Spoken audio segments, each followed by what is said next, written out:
Yeah. 901 Shelby Drive, look alive, look alive. Came up on this side, now they on the other side. Oh well, them dog, we gon' see how hard they ride. I get racks to go outside and I split it. Welcome back, everyone. I'm your lead writer and host, Christian Fowler. With me, as always, is Trey Draper, former Memphis Tiger guard, and we are back today with our third episode of Tigers in 20. First up on the show, we will do a preview of the Mercer game. Obviously, Memphis had the 66-14 win there, so we'll start off with that. And then we'll dive into an in-depth interview with former Whitehaven standout and former Memphis Tiger linebacker Charles Harris, and we'll also get a sit-down interview with Jalen Sims, a Memphis football recruit, with Brooke Hansen, our founder. And last but not least, Christian and I would choose a prep high school football player of the week, and also preview game of the week. And it's a little, just to give you guys a hint, it comes from Charles Harris' alma mater, and we'll talk a little bit about their upcoming opponent. So on Saturday, Memphis faced off against Mercer.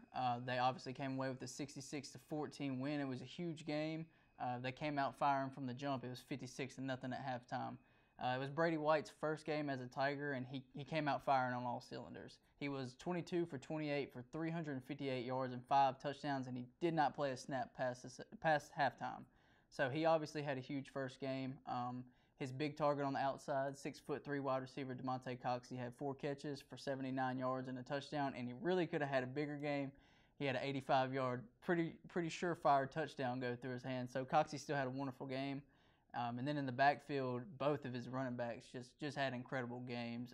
Darrell Henderson had over 70 yards rushing in the touchdown, and he also had a 62-yard receiving touchdown.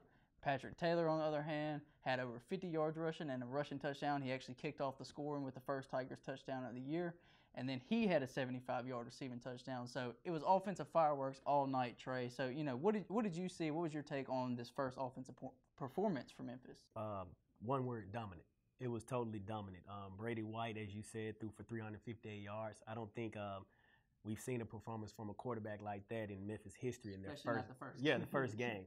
You talk about Coxie being on the outside. He had some big shoes to fill, obviously, from Anthony Miller, last year. But, if this is what we're in for, I think Tiger fans are in for, an exciting year.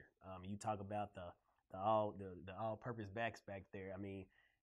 What more can we say? They show up and they show out every game. And one guy we didn't talk about is Tony Pollard. I'm expecting a big game from Tony Pollard next week. And I'm thinking, if I know Tony, he's focused and he's ready to dive into Navy next week. So I think we can expect a big game from Tony Pollard. Hopefully we'll get a chance to see a little bit of Sam Kraft get back in the rotation. He's battling injury, but hopefully we get a chance to see Sam a little bit. Absolutely. And then on the defensive side of the ball, it really might have been more impressive than the offense. Oh my God, TJ Carter. Absolutely. That's the man right there.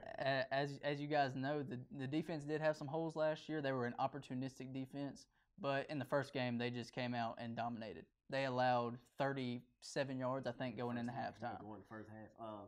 And that's a little bit we'll talk about. I think we can get a little bit more in depth into the defense when we talk to Charles later on the show. Right. But most definitely, I think the defense, we had some asterisks or some stars by the defense. I think the defense showed up, and they showed us what they're capable of. And I think next week they'll have to stay sound. And, like I said, we'll talk to Charles a little bit later, and he'll give us some more in-depth about, what we can expect and what that team can expect. But nonetheless, they gave up 14 points, in the whole game. So I'm impressed with the show that we got, and I'm excited for next week.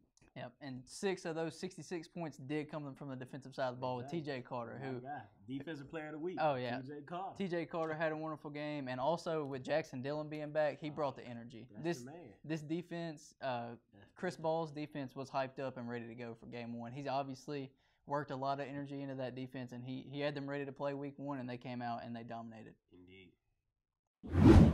Now we welcome former Memphis Tiger linebacker Charles Harris. Thanks for joining us, Charles. First off, I just kind of want to get your thoughts on the first game against Mercer and what you saw from defensive coordinator Chris Ball's defense this week. Yeah, absolutely, man. I appreciate you and Trey for having me today to recap on last Saturday's victory over Mercer. If I'm being completely honest with myself, it was a dominating performance. I don't think we've had a dominating performance like that in the season opener in a while. Specifically with the defense, I know that there was a question mark kind of leading into this season, as well as some other positions on the field. But we knew that last year's defense gave up its fair share of points, and we definitely wanted to make sure we filled some of the holes. A lot of that had to do with the lack of experience on the back end. But moving forward into this year, we definitely see that the linebacker crew has stepped up. We have a lot of depth at that position. We have a lot of experience in the back end over at safety as well as at the corner position. And that was evident as you saw Mercer went into the locker room at halftime with 37 yards of total offense. So transitioning from that first game against obviously an FCS opponent in Mercer to probably one of the biggest matchups of the year against Navy, who always gives this defense fit, who always gives this team fits. So transitioning into that and being a former player, how do you go into that first conference game? What's your mindset going into your first conference game of the year?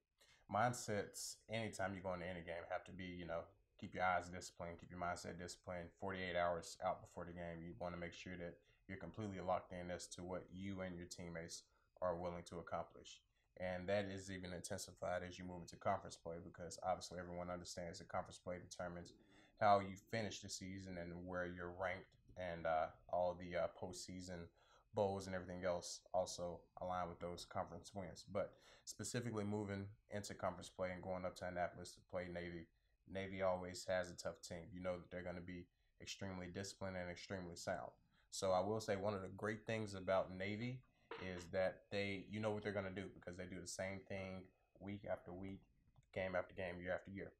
The bad thing about playing Navy, you know what they're going to do.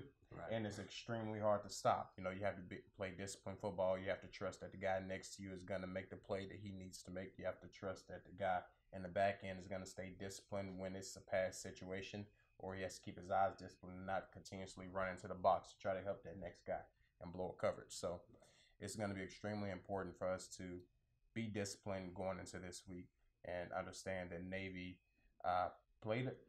They didn't get the result that they were looking for against Hawaii this week, but you also have to factor in that time change that they had to go to Hawaii with. A lot of factors kind of factored into that. Hopefully some of those same factors will help us out with them coming back from Hawaii and having that time change. But Navy's always going to have a tough team. Their players are always going to be tough, and it's definitely going to be one of the arguably the conference game of the week. We may be the only conference team playing this week. Charles, that kind of leads me. You kind of talked about Navy's offense, and you obviously been a former player. A guy that's seen Navy twice. If you give any advice to this defense to stop this triple option, what would your advice be to the defense? What would the advice be to those younger guys? Obviously being a guy that beat Navy, right? Yeah, actually, my senior year was 2014, and Navy came into the conference play in 2015. Okay. So I never got a chance to face Navy. That's right, because they were independent. Correct. Okay, so but being a guy, that's seen a bunch of offenses, what's some advice that you could give those younger guys? The best advice that you can give anyone when they're facing Navy is to stay disciplined, stay sound. You guys understand what what they're going to do, game in and game out. It's just all about trusting the guy next to you, making sure that you guys hold each other accountable for your job. If I know my job is to hit the quarterback every play, then my job needs to be to hit the quarterback every play. Vice versa with the trap guy, vice versa with the tailback, and whoever else the other options become. It's like, just make sure you stay disciplined and make sure that you never cheat on your assignment, because the one time you cheat is the one time that it goes to the house. And if you remember, it's always a tight game between Memphis and Navy. It's always a tight game. So that one time that you take your eyes, or you're undisciplined with your eyes, or you're undisciplined with your technique, that's the one time that they expose you. It goes to the house for 6. Right. And it could decide the game. And it decides the game. So I mean, as you remember last year, man, it was a tight match. It was a tight match, and we were very fortunate that Austin Hall in the back end. Indeed. They were very disciplined on that last drive of the game when a Navy quarterback had a little pressure. Right. And he threw the ball in the air. Well, it wasn't the best pass, but had Austin Hall not been in position, the game could have taken either way, completely different turn. Right. You talked a little bit about execution in Navy, and that's one of their biggest things. They execute offensively and defensively. Mm-hmm. Typically, they have a pretty stout passing offense, but in their first game against Hawaii, they allow over 400 yards and 6 touchdowns. So with the debut that Brady White had, how do you think he can exploit this Navy passing defense?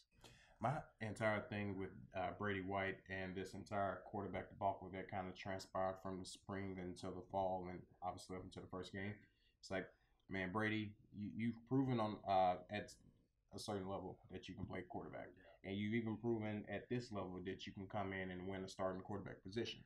Now, my thing is also, you don't have to be a superhero. There's no need for you to be Superman on the field, considering the fact that you have two all-conference tailbacks in the backfield. You have a very stout receiving core. You have 4 offensive linemen returning from the previous season. So with all of that coming into play, there's no need for you to go above and beyond your abilities.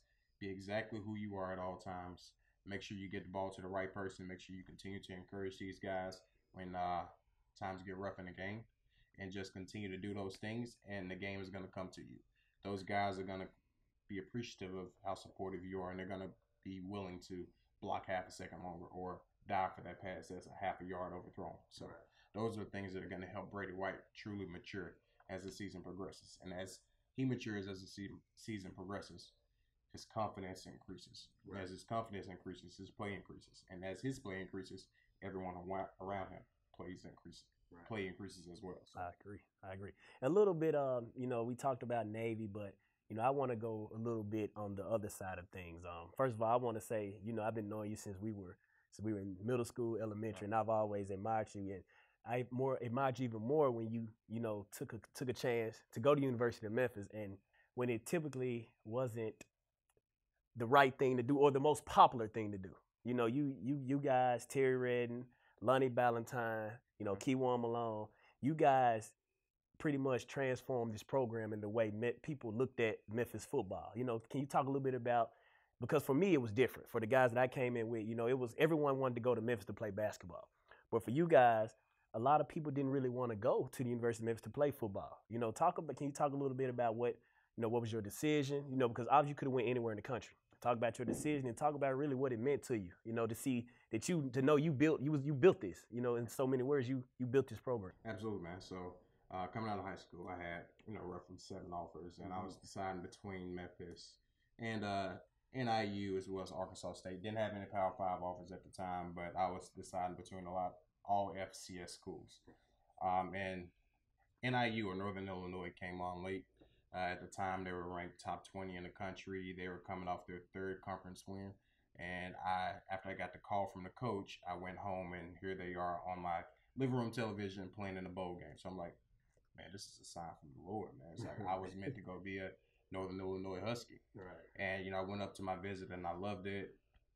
And I just had an opportunity to kind of sit down with my high school coach and my family and just kind of talk things out. And truly, the night before I was to sign, I was in complete limbo as to where I wanted to go. I went to sleep thinking I was going to be a Northern Illinois Husky. I had a dream about Arkansas State, and I woke up and I signed with the University of Memphis. I mean, that's typically how it goes. And being a guy that's from Memphis, man, I was ecstatic because I spent 4 years on campus with you. I was ecstatic, man, to see. I watched this program. I've been around it when I was young, but for it to be my alma mater, and to see it, you guys freshman year under Coach Porter. Right. You played for 2 coaches, Coach Porter. Your sophomore year, y'all got a little bit. Then whenever Coach Frente came in, it was amazing. And the thing about it was a bunch of Memphis guys, man. And I know, I tell the people, on the show, about us with basketball and how it is. Give them playing with Memphis guys on the football. If you had any type of advice for recruits, that we're recruiting, in football, what would you tell these recruits that, to get them to go to University of Memphis? Because obviously for a guy like you, man, you bleed blue. You bleed blue and, and you put your blood, sweat, and tears in it. So what's some advice that you'll give to these young guys that consider the University of Memphis right now? Man, just to be completely honest, when myself, Terry Redden, and Keywan, Lonnie Ballantyne, all these guys decided to come to the University of Memphis, it was a completely different program at the time. We decided to come because obviously we all had ties to the city of Memphis, and we could have gone to bigger places. Terry Redden more so, and Lonnie Ballantyne more so than myself. Those guys with the SEC and Power 5 offers. But, they sat down there like, man, why would I want to go off and make some other team better when I can stay behind and, help my city's team improve? And they understood, and we all understood, that if we could stay behind and truly transform this program into something inspirational, that the people in the city would never forget us, and it would leave a lasting impact on the program as well as the city. It would give the city something to smile about. So just moving forward, Obviously, my rookie year or my freshman year under Coach Porter was a little rough. There, love Coach Porter and his staff. He gave us opportunity to come to the University of Memphis play, and we are forever grateful for that. And my sophomore year, Coach Fuente came in and he really did a great job of just cleaning up some of the baggage that was left behind from some of the previous coaching staffs. He also understood that there had to be an investment in the football, and he pushed administration to make sure that there was an investment in football. And if you guys kind of recollect on, everyone remembers Tommy West's exit speech. Right. No doubt. It was all about we must invest into the football program if we want to see any type of success. And I believe under Justin Fuente, that success came. Right. And I believe that was partially due to the fact that we saw a change in, in my time, I saw a change in head coach, a change in athletic directors, as well as a change in presidents. No doubt. So that's a rarity for anyone, especially for someone who's in the athletic realm. But all of that kind of culminated with the absolute right hire at the time, because I don't think there were too many people who were willing to come to Memphis. And of those people who were willing to come to Memphis, I don't think anyone else in the country could have done what Justin Fuente was able to do in 3 to 4 years. And if you guys follow him at all, he's still killing now. He's still killing it And I now. guess my last, one more question that I wanted to ask you, because now, man, I see you around now. At every football game you're there, every basketball game you're there. Right. Charles supports the University of Memphis, and that's obviously a little bit because you've transitioned to the administration side of the things. And, if you want to talk a little bit about the administration side, what you've been able to learn or what you've seen, because not everyone is fortunate enough to, play for the alma mater and then, man, 12 months later or 2 months later get hired. And I think, man, you're a part of that administration team that's keeping these things rolling. From the basketball side, you work with them, and Coach Penny Hardaway, you're working right now with Coach Mike Norvell. If you want to talk a little bit about your role now and where you're headed, that would be greatly appreciated. Absolutely, man. So, just as you mentioned, I finished in 2014 after the Miami Beach Bowl. So that was really the turning point for the football program. We finished as conference champs, and I finished the semester early, so I used that next semester to kind of train and pursue that professional athlete career. I mean, after 4 years in college, you kind of be insane not to at least give it a shot. But didn't quite pan out. But I always told myself that if I didn't make it professionally, then I would always go back to school, because I always thought that was the most logical step. But being a former student athlete, I understood the value of not having to pay for an education. So I was like, man, I'm not going to put myself in debt going to grad school. And a year later, or kind of backtracking a little bit, my senior semester in that football season, I actually interned in the office where I work now, which is Tiger Scholarship Fund. So a year later, they had some people move around, the position opened up, and at the time, the guy I interned under, Stephen Green, reached out to me. He was like, man, I want to have breakfast with you. And he was like, what do you think about coming back on staff and joining the university? And I didn't get into it to become an athletic director or anything like that. Like I said, my most important factor at that time was to get back into school and graduate. So the University of Memphis offered me not only the opportunity to do that, but the opportunity to get back around the school, the sport I love, get back around guys I love. And it also offered me the opportunity to continue to network and build with these people in the city and the community. So if you want to backtrack again, for every reason I decided to come to the University of Memphis to turn the program around, give the city something to smile about, and hopefully these people will never forget me, and I can continue to use that platform to network and reach these different business leaders and individuals in the community. All of that came to fruition with my involvement with the Tiger Scholarship Fund. So fast forward a little bit over 2 years now. I just recently finished up my MBA with the University of Memphis, man. So I'm extremely happy about that, and I'm excited for what the future holds. Man, and I'm flattered, because like I said, man, we appreciate you, coming on and, being a guy from Memphis, man. I always admired you, what you stood for, and I wish you nothing but the best in the future, man. And I know if I know you out, for you to answer the phone I call, man, I really appreciate it. So, man. I appreciate the thought, man. Anytime, anything for the city, man.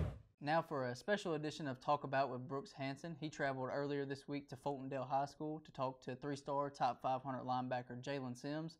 So next we'll listen to what Jalen Sims had to say. My name is Jalen Sims. I live in Birmingham, Alabama. I attend Fultondale High School, and I play middle linebacker. All right, perfect. So for those watching this video, they're already familiar with you, mainly because 247 has done a pretty good job of covering your high school career. AL.com named you as defensive MVP last year, had, 162 tackles in 11 wins? Somewhere in there. Yeah. Something like that? Yes, sir. So you're obviously a name. People recognize your name. But for those that don't know you, tell them a little bit about what you do on the field and how you do it. Like when you talk about you have a tremendous pass rush, how do you get there? Like, what do you do to be an effective pass rusher? The way our defense is set up, we usually don't do pass rush, but when time is needed, then that's when coach will send me in. So it's mainly run first and then drop back in the coverage. But, if coach see that the quarterback is like he have time in the pocket, that's when he'll send me. Okay. So knowing some of what Memphis has taught to you about, and possibly switching it up a little bit and moving to inside linebacker or outside? I'm inside linebacker here, but Coach Ball was talking to me about he kind of see me an outside linebacker. Okay. And I know that when you talked to Christian last time, you had a little bit of concern about making that switch. What about that concerns you, and what do you feel like you need to do throughout your senior season to progress towards being kind of a multiple position guy on the defensive line? The part that concerns me about outside linebackers is coverage. As middle linebacker, you really ain't you cover, but not too much. To me, yeah. Like mainly at middle linebacker, all you're looking for is the run. So outside linebacker, that'd be some kind of new to me. I mean, I talked to Coach Reed about it, but he mainly leave me in the inside. Yeah. So if he need me outside, he'll let me know. Okay. So making that progression, if you were to make that progression, whether it be even let's just say somebody gets injured and you need to make a switch, what do you feel like you got to do? Is it more of a mental preparation thing and just learning how to play the game from that position? It's more mental than physical because I got to understand, okay, what this person did and how he did. I got to learn what coverage he had. I got to learn all that. Perfect. All right, so going into your senior season, you obviously made your impact on the defensive line for Fultondale last year. 11 wins, in a school record, something like that. So you obviously made a big difference for the team. What were you trying to do your senior season to kind of go above and beyond what you did last year as a junior? My senior season, I'll double up my tackles. Try to get more tackles than I did. Over 300? Think you can do that? Yes, sir. Try to get more tackles than I made last year. Last year I didn't get an interception, so that's one of my goals. What else? I had a forced fumble last year. The main thing I need to work on is coverage. As a middle linebacker, dropping back. So that's the main thing I've been working on over the summer and stuff. Okay. So now on to your visit this past weekend.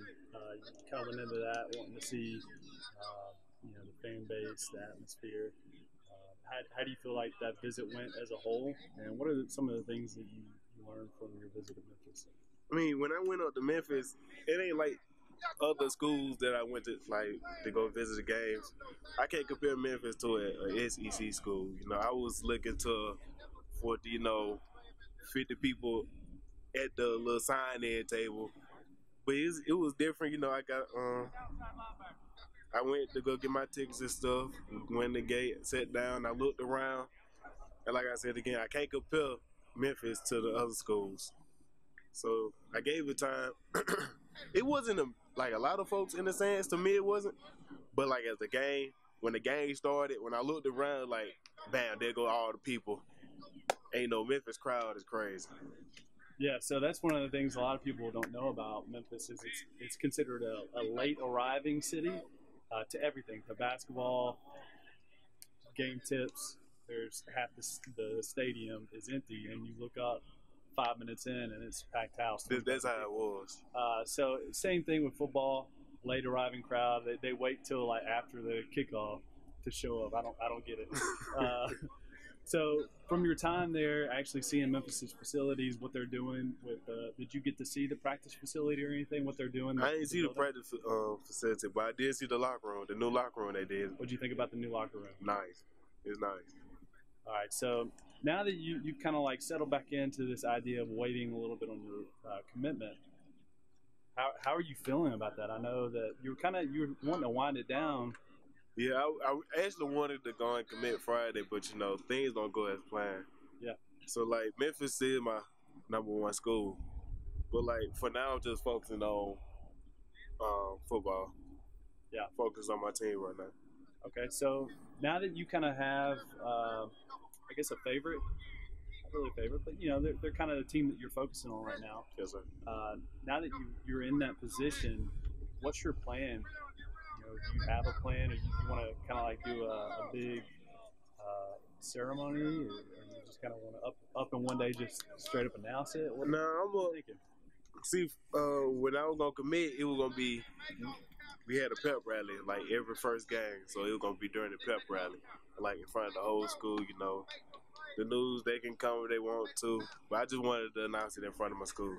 Okay, so friends, peers, you just want them to take part in your big day. Okay, Yes, sir. that's good. So, final question that I've got for you.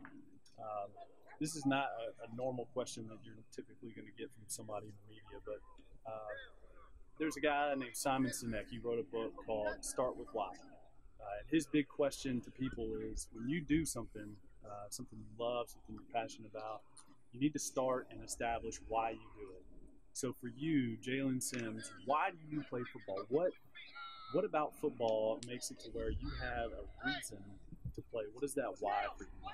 Is there a person, family member that motivates you to stay, like keep your head down and go to work? To be honest with you, my mom threw me in football since like at the age of 6. So ever since 6, I've been playing football, but it didn't really start kicking off until like my middle school 8th grade year. But like I really started taking it serious my 8th grade year, because my cousin was like, when you get a scholarship in football, I was like, I'm gonna get a chance. And my 9th grade year, I did what I did, and bam, it's all exploded. I really don't have anybody. Well, I do. I do watch Ryan Shazier, but like, it ain't like I look up to him. I just look at him and study him. Okay. I thought of one last question. Who else under the radar, Fultondale High School? Everybody knows about your quarterback, 2020, Jason. Everybody knows about him. Give me somebody under the radar that people need to be looking out for. That's a D1 guy. That's sneaky. Sneaky D1 guy. We got plenty, actually. Got Dante Crenshaw. He's a lineman. Got Tony Operto. He's a cornerback. He had 8 picks left. He was leading interceptions last year. Who else we got? Those two I can name off the top of my head. Oh, we got Nate, number 7. He's a receiver. Okay. 6'2", I think. 6'2". Good route running? Yes, sir. Okay. Good hands? Man, what? Cordova. I think Cordova getting colleges come down and look at them, but as far as that goes, I don't know how they recruiting going. Okay. I do. That's all I got. Next, we will go into our weekly prep segment where me and Trey will both make a pick for who we thought was the Memphis High School Player of the Week. Last week we did 1 offense, 1 defense, but this week it was so impressive on the offensive side of the ball that we're both going to go with the offensive guy, and then we'll also break down our Memphis City High School Game of the Week for this upcoming Friday. So my player was Briarcrest running back Jabari Small. He's a 2020 guy, so he's only a junior. But on Friday night, he had 15 carries for almost 150 yards, 4 catches, 71 yards, and 5 total touchdowns. Briarcrest ended up losing by a touchdown, but obviously Jabari had an incredible game. And my guy, I'm going to go with who I think is probably the best player in the city right now, and that's the running back at Lausanne, Eric Gray.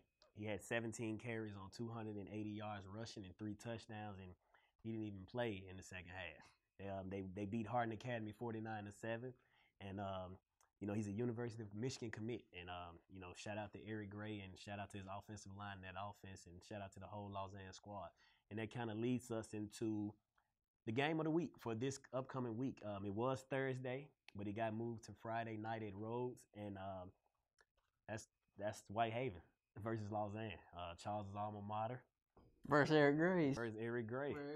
So this is going to be a game, man. It's going to be a game. That defense, I've seen Whitehaven play. I think they have 8 Division I signees on their defense, well, commits right now on their defense, and I think Eric Gray, and it's going to be interesting.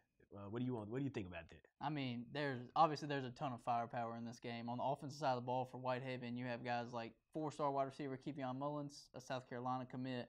You got 3-star offensive lineman Melvin McBride, who's committed to Tennessee.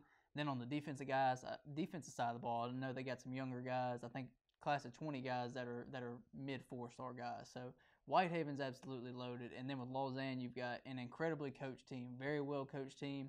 And then you have Eric Gray. So with a guy like Eric Gray, you can never be counted out of a game. And last week, once again, shout out to Lausanne, because last week they broke the record for most consecutive wins in Shelby County football history.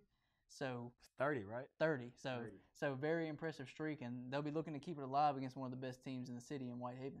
And that's shout out to Coach Rodney Salisbury.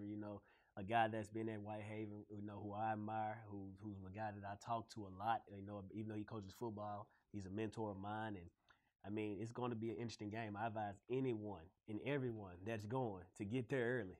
It's going to be popping. It's going to be popping. Get your pop, as they say, get your popcorn, get your Coke, and sit back and enjoy the show. That's going to do it for us today, folks. It's been an exciting show. First off, I want to give a shout out to Charles Harris again for coming on the show and blessing us with some of his knowledge about just about everything in general, everything he talked about. And last but not least, Memphis Madness tickets went on sale Wednesday at 8 a.m. The Lower Bowl is sold out already. This is the first time this has happened in about 5 years. It's something that you do not want to miss. I heard it from a little birdie that you guys want to be there. Be there, get there early, get your tickets, get out and support these guys. They need you, they need us. And once again, like I said, I heard it from a little birdie that it's something that you guys don't want to miss. So shout out to Tiger Nation. We love you. We appreciate everything you guys do for us as a former student athlete. We appreciate you guys. Also, don't forget to check out the Tigers against Navy this week. It's their week 2 matchup, huge conference away game against Navy, so don't forget to check that out. How are we going to check it out, Christian? I don't think you're going to go to Maryland, so you might have to check it out on TV. If you can get to Maryland, then get there. Other than that, get on your ESPN app and let's follow these Tigers. Yeah. 901 Shelby Drive, look alive, look alive. Came up on this side, now they